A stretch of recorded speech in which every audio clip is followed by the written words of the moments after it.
বাংলায় প্রত্যাবর্তনের কৌশল জানালেন ছাত্রলীগের সভাপতি সাদ্দাম হোসেন। জি 24 ঘন্টা এক্সক্লুসিভ প্রতিবেদন। বাংলাদেশের ক্ষমতাচ্যুত প্রধানমন্ত্রী শেখ হাসিনার বিরুদ্ধে বিচার শুরু করতে চলেছে সেদেশের আন্তর্জাতিক অপরাধ ট্রাইব্যুনাল। আগামী 7 দিনের মধ্যে হাসিনা হাজির না হলে তার অনুপস্থিতিতেই বিচার শুরু হবে বলে জানিয়েছেন ট্রাইব্যুনালের বিচারপতি। এদিকে দলনেত্রীর বিরুদ্ধে বিচার পর্ব শুরুর আগেই রাজপথে নামল আওয়ামী লীগ। সোমবার ভোরে রাজধানী ঢাকার শাহবাগে মিছিল করে আওয়ামী লীগের ছাত্র সংগঠন।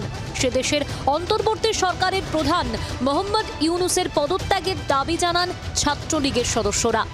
আওয়ামী লীগ নিষিদ্ধ হওয়ার আগেই বাংলাদেশে নিষিদ্ধ ঘোষণা করা হয় ছাত্রলীগকে। তাদের এই ঝটিকা মিছিলে ক্ষুব্ধ ইউনূস বাহিনী। এদিকে এপার বাংলায় বসেই